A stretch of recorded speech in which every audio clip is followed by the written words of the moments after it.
Bonjour à toutes et à tous, j'espère que vous allez bien. On se retrouve pour le brief du jeudi 8 janvier, il est 8h43. Aujourd'hui, on va parler donc des news économiques, du ratio long and short, du funding, open interest, des liquidations. On regardera ce que font les whales en finissant par l'analyse technique de Bitcoin. Mais avant ça, on va regarder donc ce qui s'est passé hier. On est actuellement en zone OTE sur Bitcoin. Je me suis fait BE sur mon trade. Donc pourquoi j'ai BE? J'ai BE tout simplement lorsqu'on est revenu donc dans la zone ici et que j'ai vu qu'on avait un rebond. Logiquement, si jamais on partait à la cave, hein, bon, c'était forcément pour venir chercher mon stop. Donc lorsqu'on a fait ce rebond, juste ici, j'ai décidé de BE mon trade et donc par conséquent, je me suis fait BE dans la foulée. Donc c'est bien dommage, on rate quand même un trade, plutôt pas mal lorsqu'on était, ici, mais c'est pas grave, hein. Le but, c'était vraiment de jouer le plan, d'un pump énorme à 98 et honnêtement, bah, je suis pas forcément pessimiste actuellement. Je pense que, il est probable qu'on ait, ce pump à venir prochainement. Maintenant, il va falloir un setup, mais actuellement, on est en zone OTE de tout le mouvement. On est actuellement, même chose en daily, on est haussier, hein, il faut quand même le dire. On a notre changement de tendance qui s'est validé juste ici. Donc, sauf si c'est un vrai piège dans lequel derrière on vient chercher les liquidités ici, etc. Bah, logiquement, tant qu'on ne vient pas chercher ces liquidités ici, donc ça veut dire que tant qu'on reste au-dessus des 86 800 dollars, on reste haussier. Par contre, si on vient prendre les liquidités et qu'on clôture en dessous, logiquement le rebond sera vraiment un piège dans lequel, bah, derrière, on va chercher vraiment toutes les liquidités et là, il faudra y faire attention. Mais pour l'instant, le, scénario que je privilégie, c'est plutôt de venir chercher donc les 88 800 à 89 274 dollars. Il est probable que nous venions dans cette zone pour derrière avoir un vrai rejet pour venir au minimum chercher le FVG Daily qu'on a entre les 96 800 et les 97 900. On a également un deuxième FVG à venir chercher dans les 99 839 à 100 700 dollars. Moi, c'est vraiment cette target-là que je vise pour avoir un potentiel retournement et je pense que ce qu'on a fait actuellement n'est pas suffisant, même si on a pris la liquidité actuellement. C'est vraiment ici, dans cette zone, que ça va se jouer. Si jamais on n'a pas de rebond dans cette zone, clairement, on ira beaucoup plus bas et on pourra potentiellement viser les 70 000 dollars. Donc faites bien attention à cette zone, il faut qu'elle tienne. Au niveau, news économique, aujourd'hui, on n'a pas grand-chose, on a simplement les inscriptions au chômage hebdomadaire. En revanche, demain, faites attention, on aura le taux de chômage à 14h30. Au niveau crypto bubble, ce qu'on voit, c'est qu'on a du rouge partout, hein, c'est normal. Les alts ont pris entre -5 et -8% dû à la chute sur Bitcoin. Tout le monde est un peu dans l'indécision totale pour savoir si cette zone va tenir ou non. On a quand même -2,6% sur Bitcoin, donc ça pique. Mais, en tout cas, voilà, à mon avis, les alts, sont pas encore en alt season. Au niveau funding open interest, ce qu'on voit, c'est qu'on a une hausse de l'open interest sur ce dump, donc clairement une hausse énorme, hein. On passe quand même de 94 000 à 98 000 bitcoins en open interest. Ça veut dire qu'il y a 4 000 bitcoins qui sont ouverts actuellement en short.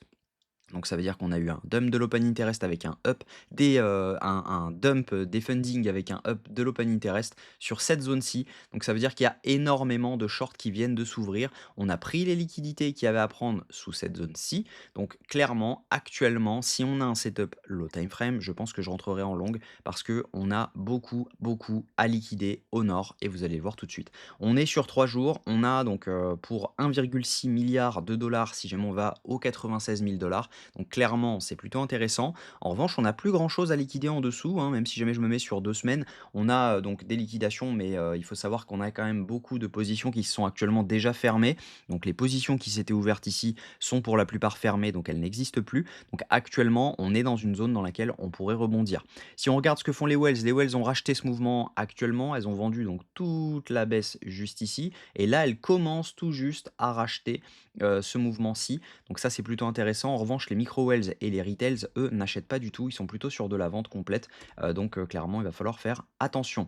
Par contre, ce mouvement avait bien été racheté par le spot, hein. On voit clairement les wells ont racheté, les micro-wells ont racheté, les retails ont racheté. Et derrière, on a dump. Donc ça veut dire qu'il y a potentiellement pas mal de personnes qui ont retenu le prix avec des shorts. Et c'est peut-être ici que bah, tous nos shorts qui se sont ouverts juste là, bah, potentiellement, se sont ouverts et donc justifieraient le fait que, bah, on n'a pas pump avec ce rebond sur, le spot. Donc techniquement, ce que je pense, c'est qu'on est dans une zone de rebond. Daily, on est haussier, on est revenu chercher la zone OTE. En H4, même chose, on est actuellement donc haussier toujours, on n'a pas validé de changement de tendance, donc je vais supprimer tout ça pour que ça fasse un peu plus clean.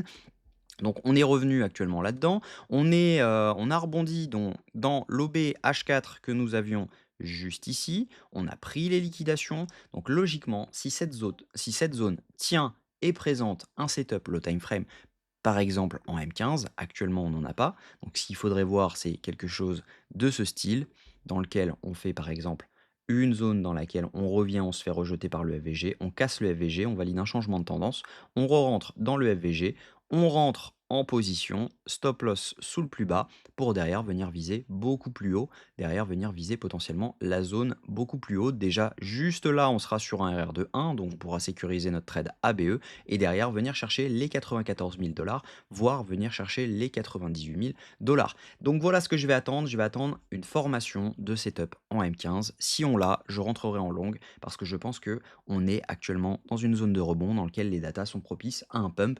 Mais voilà, il va falloir que ça tienne. Si jamais on n'a pas de setup, bien sûr, je ne rentrerai pas en position, donc ça sert à rien de FOMO maintenant. Ce qu'il faut, c'est tout simplement un setup qui se dessine comme ceci. Et si jamais on avait ça qui se dessine, bah, tout simplement, on va beaucoup plus bas, etc. Ça ne sert à rien de FOMO et de rentrer en longue. Il faut vraiment attendre ce changement de tendance derrière qui serait efficace pour pouvoir ensuite re-rentrer et derrière pouvoir aller beaucoup plus haut.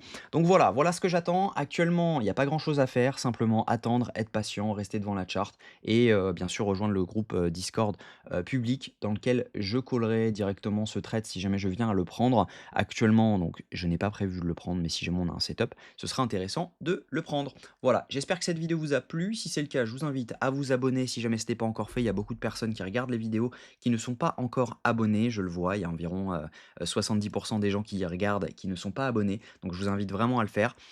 Ça aide vraiment la chaîne, donc je vous en serai éternellement reconnaissant. N'hésitez pas également à liker et à commenter ce que vous en pensez, puisque j'attends également vos scénarios sur Bitcoin. C'est toujours intéressant d'écouter ce que vous avez à dire. Voilà, je vous souhaite une bonne journée. À demain, même heure. Prenez soin de vous.